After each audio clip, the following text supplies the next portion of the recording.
Today on Trauma Undone, I feel so privileged to be sitting with Sheri Levy, who is a functional diagnostic therapist who has a background in nutrition psychology. She has her own experience in trauma that she's going to share with us today, and the way that she healed herself.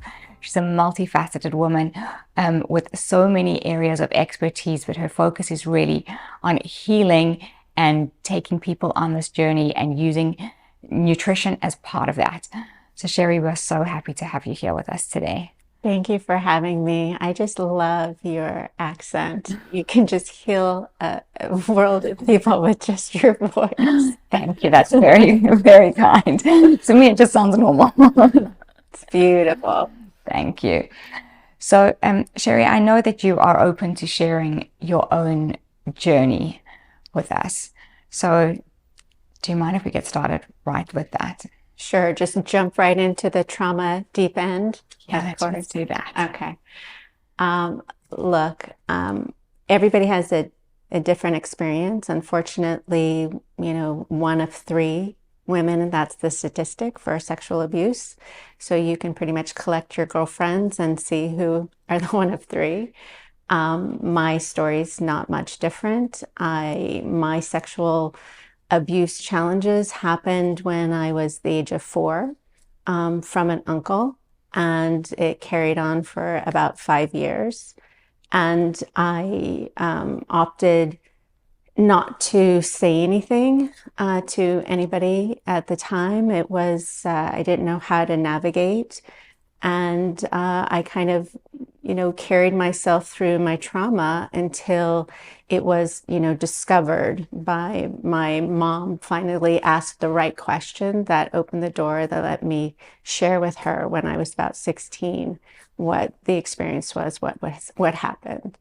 And fortunately for me, my perpetrator died at the age of 31 from natural causes. And so I didn't have to be around the constant, reminder of trauma, but I carried it with me in very interesting ways as I reflect back on my young years. Can I ask you one question? I want you to continue with your story, but did it stop because he passed away, or did it stop and then he passed away later on? I was for around the age of 8.5, 9 years old. I understood that what was happening wasn't happening in any of my other friends' homes. And so I stood up for myself and said, you ever touch me again, and I'm going to tell X, Y, and Z. And so it completely stopped. And then about 15 years later, this uncle passed away. Okay, sorry I interrupted your story. No, it's a great question. And I think that it's a really important question too, because it defined really what I chose, how I chose to survive in the world. And once I understood that this wasn't happening, like I said, in other people's homes, and I stood up for myself, that was a really defining moment for me, because it showed that I could have strength. It also made me feel incredibly sad that I didn't say anything earlier, that I didn't know how to stand up for myself earlier. I kept on reflecting back, this could have been ended, at the age of 4.5. But I didn't know how to stand up for myself at that age. But I think that happens at any age. Sure. I think you can be a grown woman and you can say, why did I not stand up for myself earlier? Sure. So you were 16 and your mom asked the right questions, and you said that you had carried the trauma into your life in many different ways. Mm-hmm. Can we unpack that a little bit? Sure. As I look back over my life, and I'm just going to make a big jump forward and say that at the age of my middle 30s, when my own daughter was 4 years old, that's when I really started to see how I was protecting myself, how I limited my friendships to only choose people who were really loyal and trustworthy, how I distanced myself from any troublemakers. I could really start to reflect back how I was very much protective of underdogs, very much protective of children.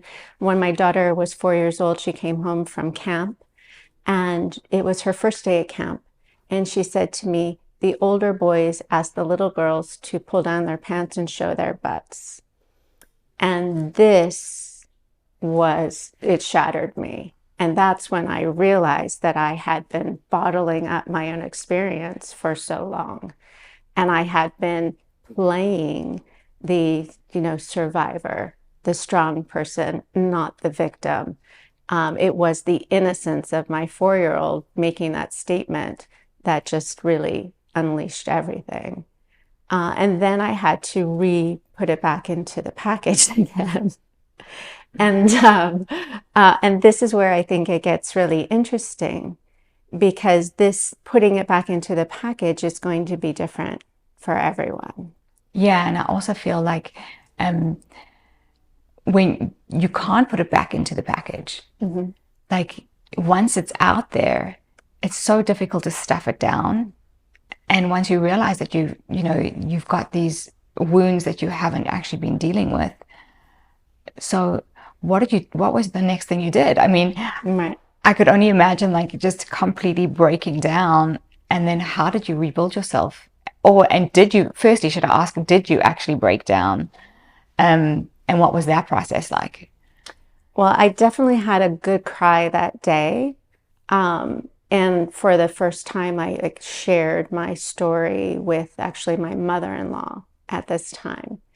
And it was no surprise. She had her own similar story, right? But I'm going to share some really important tools that I think that helped me to get through it. And sometimes, and this is going to maybe be counterintuitive, but my instincts were not to go to therapy sessions. I would go to one session, have one conversation, but not to keep unpacking, not to keep dissecting, not to keep pointing. I did not want to live in resentment, and I did not want to allow this to be a defining moment for the rest of my life. So I chose to do really 5 things. One was to put it into perspective.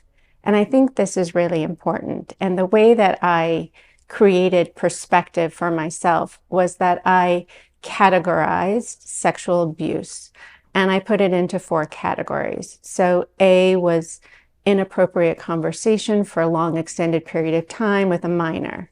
B would be inappropriate conversation, inappropriate activity, sexual activity with a minor for a long period of time. 3 was the first 2, but now it was force. Now there was danger happening, physical and a sexual abuse. And then 5 would be hospitalization. So by putting my experience into, categories, I was able to be grateful that I survived, right? If anybody's even talking about it, clearly they survived, right? So now I had gratitude back. I was grateful. I was more like a B than a C or a D, and I survived. So perspective. The second thing I did after this gratitude experience, was then to really go back to my young childhood and just, hug my inner child and say, okay, I get you, because none of it was your fault. And really what you're feeling, what you're carrying with you is shame. Shame is what you're carrying with you. So I chose to acknowledge it, to release it. And then I chose something that I think is really the most important thing to keep reminding ourselves, is that it's just a chapter of your life. You have a whole book you're living, right? So if you keep living in this one chapter, keep reading this one chapter over and over again, keep pointing to this one chapter, it's going to make it very challenging for you to take your power back, right? To be your own strength, to carry on your own life. It's almost as if you are allowing that person to continuously victimize you. So these were my choices. These were my choices. Continue, please. Okay. And then this was the, big game changer for me, was that I opted to meet with somebody. I call it permission-based therapy, where I chose a Reiki session. And for anybody that doesn't understand what that is, it could be anything. It could be you before I met you saying, I just need 2 hours. You're going to be in the room and I'm going to just close my eyes and allow my experiences to come up. I'm going to have permission to feel, to cry, and to let it go. And I chose 2 sessions back to back with 2 different people and never saw them again. And literally they're in the room, doing their Reiki, but I am bringing up my trauma throughout my whole life and acknowledging it and releasing it. And how you know that you are through trauma is you can go back to it and there's no energy. There's no emotion. There's no anger. There's no resentment. There's nothing. And that is, to me, the biggest indicator that you have moved forward in your life, which is where we all should be heading, right? So I thank you so much for sharing. I love that the way that you decided to approach this, and I have a number of questions for you regarding that. But my first is, so when you went to do to let go of your trauma and your experience, because Reiki is normally a passive thing for the person being healed. So I want to know what it was like for you. Were you moving around? Were you talking? Or were you just lying there and in your mind doing these things? I went in there to really heal from the trauma of getting a breast cancer, diagnosis. And so I had 10 minutes with my Reiki instructor. I said, this is my intention. I'm going through this right now in my life, and I need to heal all of my life because I wouldn't have this breast cancer if it wasn't for 10 things that happened, probably since that was the one question I wanted to ask you is, do you feel the two are related? Well, there's a connection to everything. There's, one thing isn't the end all. It's a series, a compound interest of everything you collect, from diet to emotion to trauma to everything. So I had like this 10-minute conversation, and I just laid on the table, closed my eyes, and my instructor was like rocking me or like above me. And I didn't comment at all. Everything just came up. She said to me, whatever comes up, let it come up and work through it. And so I had literally a Rolodex in my mind. I opened the file cabinet and I picked up the card and I went through from the womb, from the trauma that I somehow recalled or invented in my mind from hearing screaming going on while I'm in the womb, to present day, and just cleared everything. And I cried and I felt, and I got it all out. And then the second session, I was completely quiet.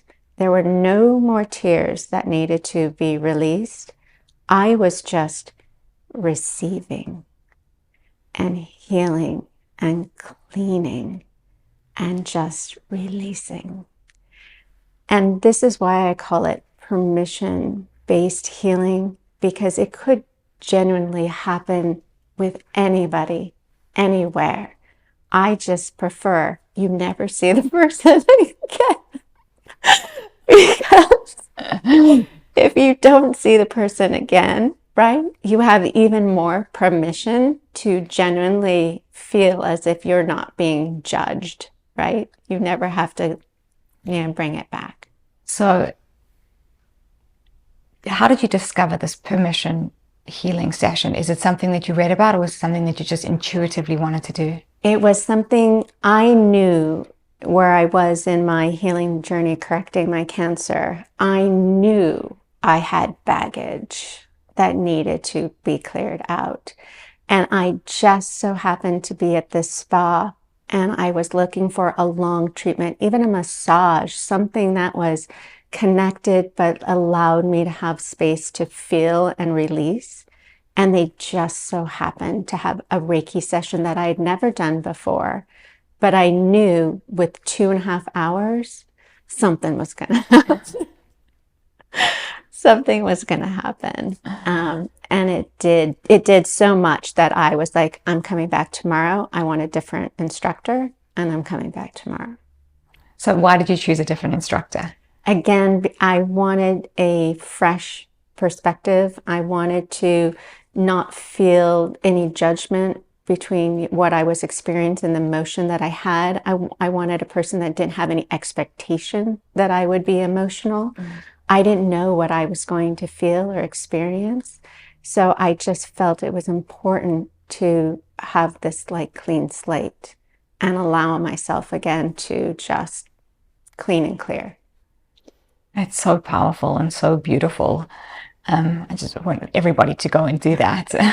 Some form of it, right? Yeah. Some form of it.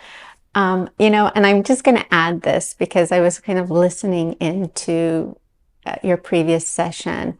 And I think that it's important that we recognize when people are in trauma, when they are inside of trauma, as an adult or a child, and that trauma is discovered, it's ongoing, it's abusive, most people can't even think to do something for themselves. Most people can't commit to doing anything for a long period of time. But what I have found with my clients and people that I love that have come to me is that most people can do 3 things. That's it. Your job today is only to complete 3 things. And tomorrow we'll do 3 more things. And the next day, 3 more. Because you need a step. You need a ladder out of your hell. And when you're in the hell, you're not going to meditate yourself through it, unfortunately.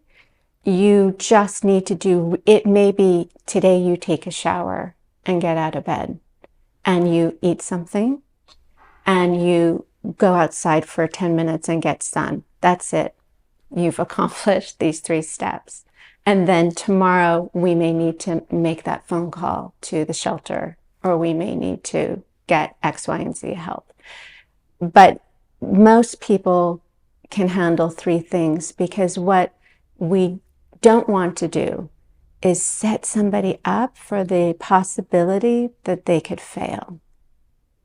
I know, like in my own journey, when I was in the thick of it, I had, through my experience, had taken on the belief that I can't complete anything. Right. Because everything was just too much to do. That I remember, I think it was 2 years later, I decided that I was going to just try and complete this book that I wanted to complete. Because I'll just tell everyone what the book is. The Gabby Bernstein Miracles Now book.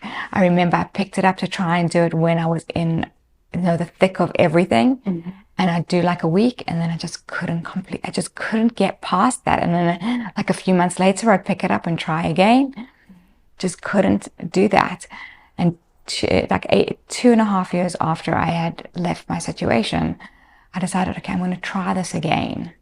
And I remember feeling so proud of myself that I completed it. And I was like, oh, I did it. Yeah. I can actually complete something. Of course you can. Of course you can. But you set out with the intention, thinking that you had to do the entire book, or you were some kind of a failure. But if somebody would have said to you, just do 3 pages, you would have felt every day like the most successful person on the planet. But that is such a good share. It's such a good share because when you're in it, you can't think. And sometimes you need literally somebody sitting right next to you, helping you through, or on the phone with you, helping you through. I always say that, I recognized this when I first got my cancer diagnosis. This is the only way that I can explain it as an adult. But there's a million thoughts going through your head, and it's very challenging to hear what anybody is like saying to you and to interpret it because you're already 12 steps in 17 different directions. So you really need to have that one person who is your ears and your eyes for you, and then just helps you, do complete 3 steps at a time until you get your sea legs back. For you, it took 2 years, right, to regain your confidence. Whatever it is, everybody moves at a different pace, but you need to get your legs back, and so that you can think for yourself. But in the beginning, you can't. But also, like my understanding, and you probably know this better, is that your brain gets locked into survival mode, that you're not even using your full brain capacity, and you can't even think your way out of a situation that you desperately need to think your way out of. You can't. And in reality, nobody's using their full brain capacity, right?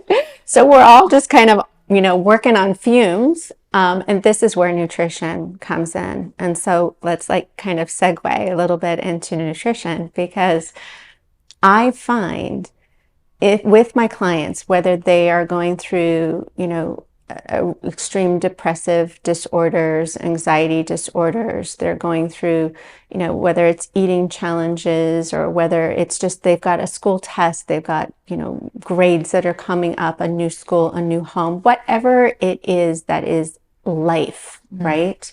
Life stress, that if they are coming from a foundation that they have nutrition in their life, that they are actually eating and they are taking some kind of supplementation, these people bring on the stress. They just work right through it because they have this strong foundation. But when people have a weak foundation and they're going through a divorce, they're going through trauma, they're going through a new job, they start to crumble because they're not strong to begin with. So there is a difference of, I definitely treat less depressed people who have a strong nutritional foundation. When people are depressed and we give them a strong nutritional foundation, 9 out of 10 of them climb right out of it. Climb right out of it. They don't need the medication. They now can think. Because you have to, take into consideration that when your body isn't nourished properly and and you're having stress, you can't think because your body's already, anxious or depressed that it doesn't have what it needs to just get through the day. It's already scrambling. Now you add just a layer of stress and it's magnified 10 times. So it's really beneficial if we can start teaching our young kids how to be strong, how to nourish themselves, so that when these life stresses come into their life, it's not as dramatic, not as crippling, and they can use more of their brain than just their survival instinct. But I mean, just hearing you speak now, it's having the strong nutritional foundation, it's just also the chemistry in the body is functioning differently, and you have better chemistry, even though you not even talking about the deprivation of nutrients, just to have that actual chemistry. Number one. Number two, I feel like if you're putting toxins into your body, you're putting your body under stress. Mm-hmm. So you at a heightened stress level, and then add stress to that. Right. And that is 100% it. Where it's like we're building our own Jenga set with nutrients. And you either have a strong foundation because you're putting in whole, diverse foods. You're not eating the same 15 foods every day. You're getting this wide, diverse, variety that builds your foundation. Or you have a foundation that every day you're just pulling out a piece of your foundation because you didn't get any nourishment this day. You didn't hydrate yourself. You don't have these nutrients. You haven't had them for years. And then you add stress and everything's going to crumble. So yes, we have to build that strong foundation, and that is going to increase the likelihood. That's really what we're just trying to do, is increase the likelihood that when stress comes your way, you're going to be able to deal with it easier, because you're not going to have all of this biochemistry, all this challenges, going on with your body. I just had this thought and I wanted to get your opinion on it. Is that part of, taking care of your nutrition and building a strong foundation kind of leads to self-love and self-care. So that in itself is also like raising your own self-esteem and your own standard, your personal standard of what becomes acceptable or not. So the two kind of play off each other. They do. And look at self-love, self-confidence, hygiene. These are things that are generally learned. They're not innate. A lot of people don't just jump on the bandwagon of self-love at an early age. But if you can teach your children, how to take care of themselves, how to have better hygiene or self-love. Yes. I mean, that's definitely going to, you're going to be less likely to put yourself into a negative situation if you have some kind of self-love for yourself, self-preservation. My experience as a young child could have gone any direction. I could have rebelled. I could have chose food to hide myself from the world. I remember choosing, once I realized that what was happening was not happening in every single home of every friend I had. Once I realized that it shouldn't have happened, I made a conscious choice that I was not going to be the victim that you see on television.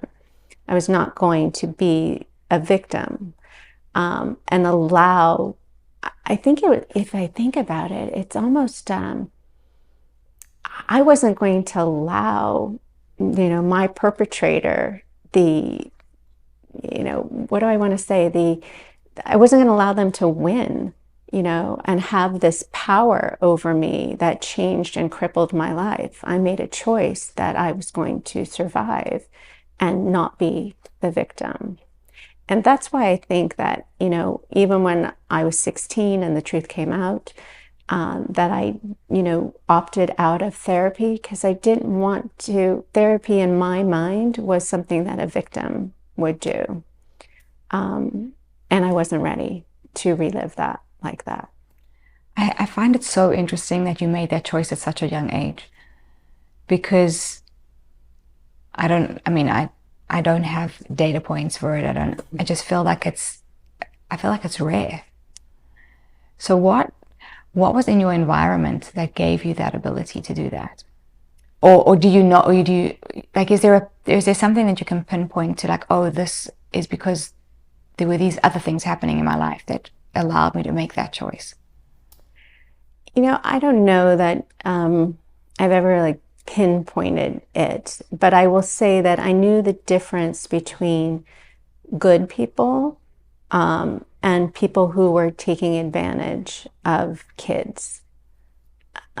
And my father is actually a good person. My father, it was his brother who was the perpetrator. My father was the great protector, I love you, you can be anything, you can do anything. So I had a very close role model that there were good people in the world. My father wasn't perfect by any means, but at least I had some kind of a role model. I don't know. I think maybe it is just who you are born to be. Maybe there's a fire in some people, that a stronger identity of who they are. I have no idea. I'm just so grateful that that I chose to survive. And again, looking at my children, made me realize how completely, not my fault, because you could see as your children, they're my God, they're so innocent. And that was a big revelation for me too. I was worried, like, I remember reflecting, did I ask for this? Did I was 4, and you can see that as a child that, oh, this is just, they're purely innocent. I want to go back to the gratitude thing, because I think it's also been a big part of my journey and my healing. But it's very hard for some people. It's hard for people to see, I'm a big Tony Robbins fan, so Sure. he always says, in every situation you can see what's right and you can see what's wrong. It's just what you choose. But sometimes when someone has done something to you, like in your situation, you were an innocent child and you really had no ability to protect or defend yourself. How do you start with that gratitude? To me, again, it's perspective. So I chose to put it into perspective. I recognized that, the news brings all kinds of stories to our doorstep. There will always be somebody in the world that has an experience far worse than yours. It's not to demean your experience, but it is to put it into perspective. And so by putting it into perspective, by recognizing how much worse it could have been, by realizing that I survived, by knowing that I chose the most amazing husband, that I have the most beautiful, healthy children that are just completely rock stars. That's just gratitude, gratitude, gratitude, gratitude, gratitude.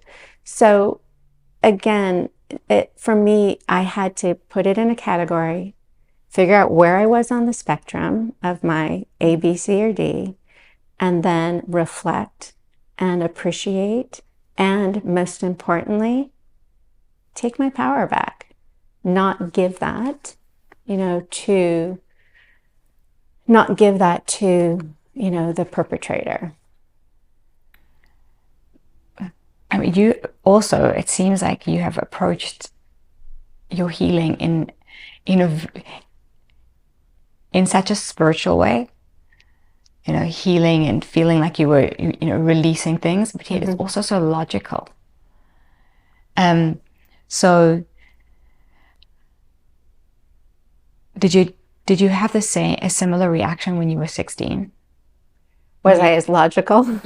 No, but I'm saying, did you have it like, yes, this is, there's logic to healing and there's a process to it, or was it different? Again, everybody has a different experience. But when I was 16, this uncle was actually in, the hospital on his deathbed, dying from the disease that, he rightly probably deserved. So what gave me, I think, the greatest joy, or the ability to be strong, was that my secret, was finally out.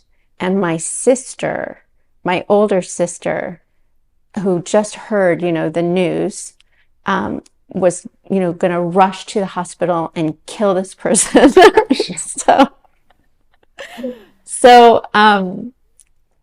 it was recognizing that my family would have done anything to protect me had they known, that gave me the wisdom, I guess, and the strength to say, look, I'm okay. So now you need to be okay. So I was really just flipping the focus from myself to now I had to heal my whole family from knowing this, from their own guilt of not being able to intervene. So from that age, from 16 to 20, was really about me making sure they were okay and making sure that they knew that I was okay. So I don't know that it's logical. It's, again, the survival instinct But it's also, I think, when you face a young trauma, you grow up really quickly. You start to see the world differently. You start to categorize it as, good people and bad people and, in between. And so I was just in that survival mode of making sure that my family was okay, protecting them because I was sure I was going to be fine. I don't know if that makes sense. Yeah, that does make sense. So, this I think can happen at any age, is that you're in a relationship with a person, whether it's a parent, Right. a spouse, an older sibling, an uncle. It's supposed to be a safe relationship, and it turns out not to be. Like, what are your thoughts about that? Like, how do you start then going into the world and saying safe, not safe, safe, horrible person, kind person, because your perception has been distorted. This is supposed to be a safe, kind person, and then they do something like this.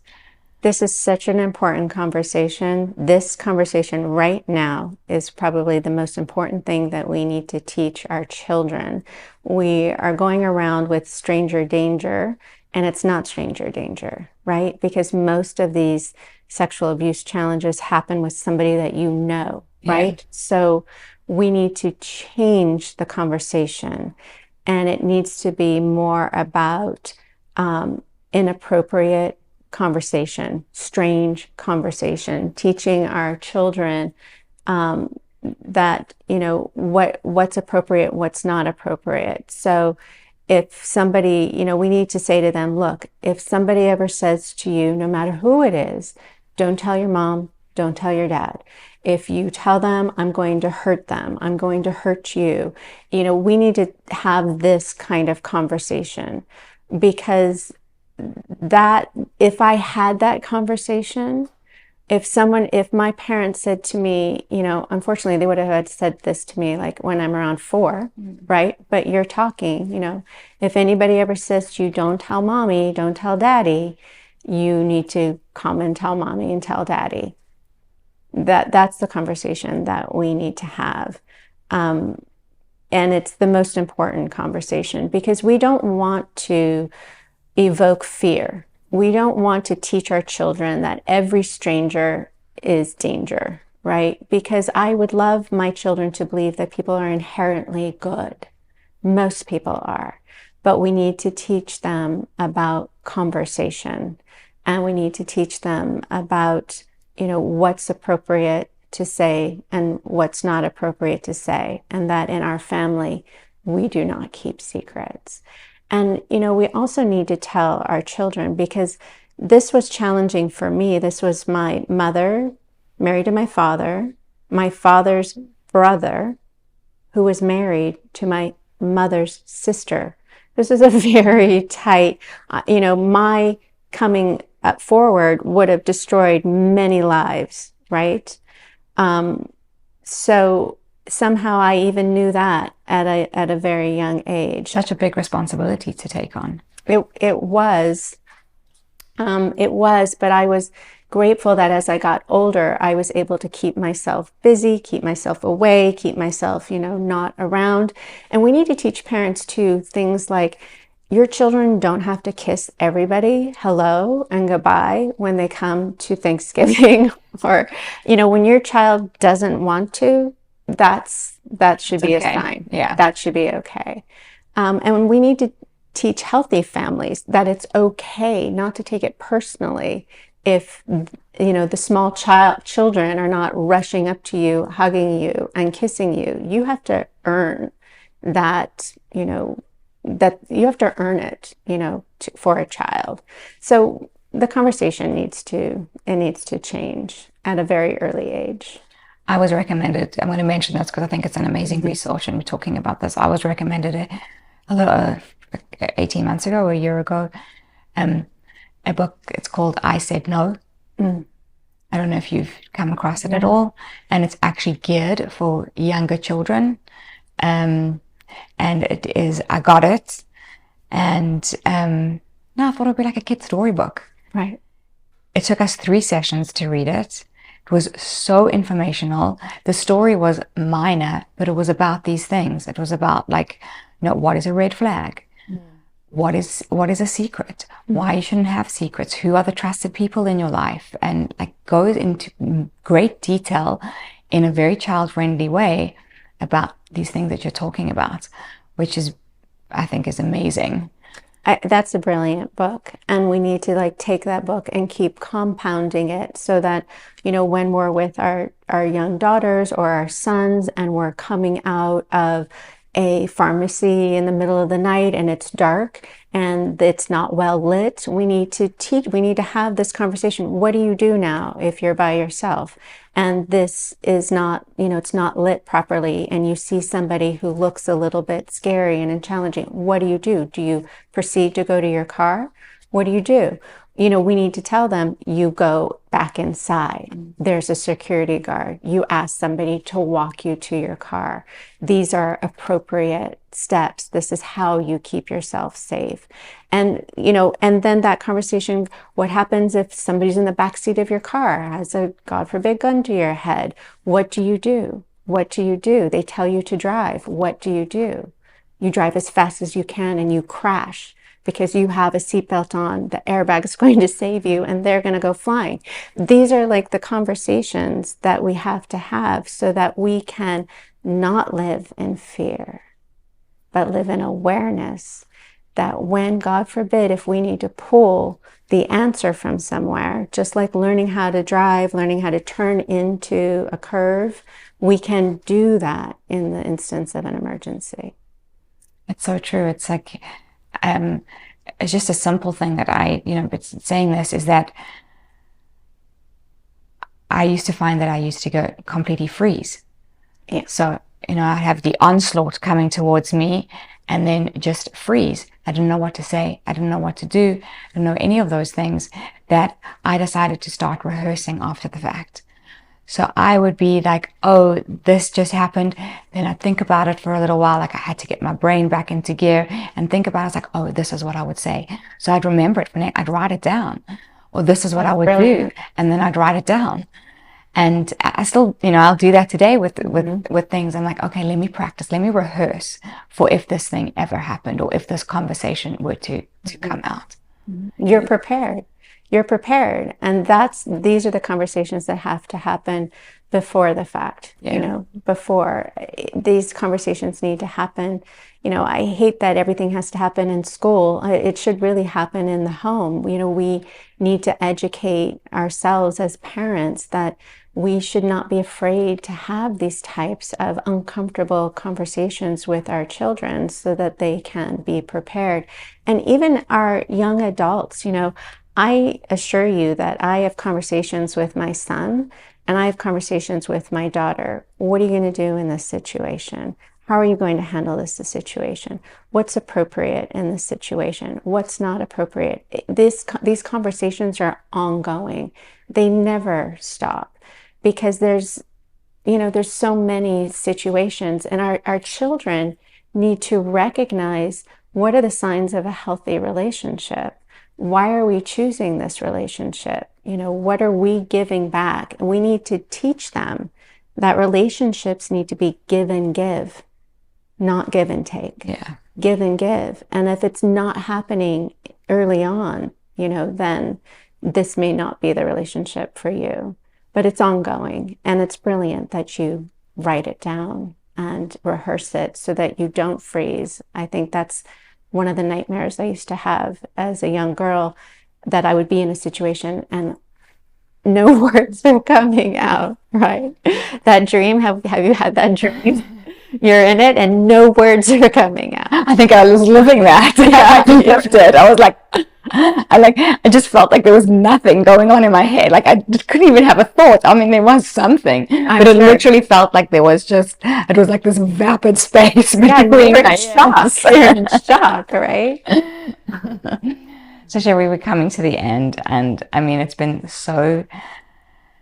feel so grateful to have you sitting here. I feel incredibly grateful that you shared your story and your path to healing, because you are a shining example of what happens when you do decide to heal and you make that a priority in your life. I mean, so thank you so much for that. But I want to know, where can people find you? Where can people find me? Yeah, I want everyone to know. And hopefully they're not going to come to me for trauma. But trauma is a part of healing. And when we are sick, we have to heal the whole package, right? We're a whole package. So people can find me at sexystronglife.com. They can also find me at Sheri Levy _Journey to Organic on Instagram for just recipes and health and nutrition. But sexystronglife.com is where functional medicine is happening, where healing the gut, the mind, the soul, the body is all taking place. And just leaving it on this note that the body is definitely a healing machine, and we can recover from anything. Okay, I have one more question for you. Sure. So do you find that if somebody can come to you and they've maybe had a suppressed trauma, and by healing the body, you can just release that without having to go back into the darks and go? Yeah. People definitely heal their gut and their body, and they will start to feel trauma surface. But I really believe that if you don't always have to tell it, through therapy and conversation, but you physically manifest it in your gut, in your body, and it has to be released. So the short answer is, when you heal the body, all of this is starting to repair, but you have to take it to the end of the road. And sometimes that is releasing it from the body being stored through massage or, like I said, a Reiki session. Sheri, thank you so much. You're welcome. So appreciated. And thank you for watching Trauma Undone. Let your